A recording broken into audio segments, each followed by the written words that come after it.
আবহাওয়া নিয়ে new update দিল আলিপুর আবহাওয়া দপ্তর থেকে। নির্ধারিত সময়ের 11 দিন পর শুক্রবারে অবশেষে দক্ষিণবঙ্গে বর্ষা প্রবেশ করল।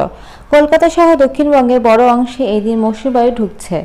শুধু পশ্চিম মেদিনীপুর, বাঁকুড়া, পুরুলিয়া, পশ্চিম বর্ধমান ও ঝাড়গ্রামের মতো পশ্চিমাঞ্চলের জেলাগুলি কোথাও এই দিন পর্যন্ত বর্ষা আসেনি।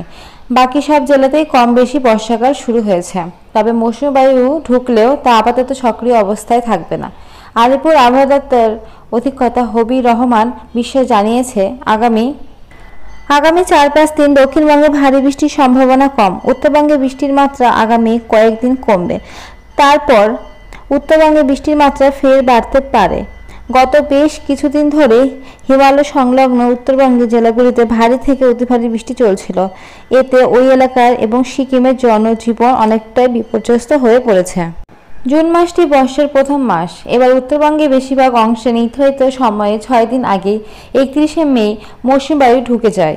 এরপর মৌসুমী বায়ুর অগ্রগতি 20 দিন থমকে থাকে রাজ্যের উপর। দীর্ঘ বিরতির পর উত্তরবঙ্গের 2 দিনাজপুরে পুরোপুরি এবং মালদহ জেলার কিছু অংশে বৃহস্পতিবার বর্ষা প্রবেশ ঘোষণা করেছিল আবহাওয়া দপ্তর। শুক্রবার দক্ষিণবঙ্গের সঙ্গে মালদহের বাকি অংশেরও বর্ষাকাল শুরু হয়েছে। দেরিতে প্রবেশ করার জন্য জুন মাসে দক্ষিণবঙ্গের বৃষ্টির ব্যাপক ঘাটতি রয়েছে। জেলার ভিত্তিতে স্বাভাবিকের চেয়ে 90 থেকে 39% কম বৃষ্টি হয়েছে। স্বাভাবিকের তুলনায় সবচেয়ে কম বৃষ্টি হয়েছে কলকাতায়। উত্তরবঙ্গের মালদহে ঘাটতি রয়েছে 73%। আবহাওয়া অধিকর্তা জানিয়েছেন, জুন মাসে বৃষ্টি কম হলেও চাষবাসের জন্য এই পরিস্থিতি তেমন উদ্বেগজনক নয়। কিন্তু জুলাই মাসেও কম বৃষ্টি চলতে থাকলে তা চিন্তার বিষয় হয়ে দাঁড়াবে। চাষবাসের জন্য 15 জুলাইয়ের মধ্যে বেশি পরিমাণে বৃষ্টি হওয়া জরুরি। কেন্দ্রীয় আবহাওয়া দপ্তর তাদের দীর্ঘকালীন পূর্বাভাসের ইঙ্গিত দিয়েছে। জুনের চতুর্থ সপ্তাহে বঙ্গোপসাগরে একটি নিম্নচাপ বা ঘূর্ণাবর্ত সৃষ্টি হবে। এটি দক্ষিণবঙ্গের বৃষ্টির পরিমাণ বৃদ্ধির পক্ষে সহায়তা হতে পারে। আবহাওয়ার অধিকর্তা জানিয়েছে, দক্ষিণবঙ্গের আপাতত হালকা থেকে মাঝারি মাত্রার বৃষ্টি হবে।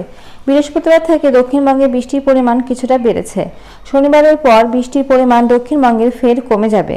বৃষ্টির হ্রাসের এই পরিস্থিতি চলবে দিন কয়েক, তারপর তা আবার কিছুটা বাড়বে। কিন্তু আপাতত দিন 5 দক্ষিণবঙ্গে ভারী বৃষ্টির সম্ভাবনা নেই।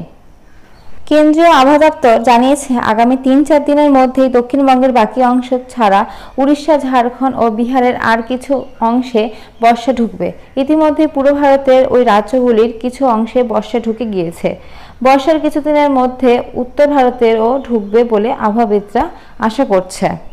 তাহলে দেখতেই পেলে খুব তাড়াতাড়ি কিন্তু বর্ষা ঢুকে যাবে আর কিছুদিনের মধ্যে। তো এই আপডেটটাই ছিল আলিপুর আবহাওয়া দপ্তরের তরফ থেকে। নেক্সট কোনো আপডেট পেলে অবশ্যই ভিডিওর মাধ্যমে তোমাদের সাথে শেয়ার করব।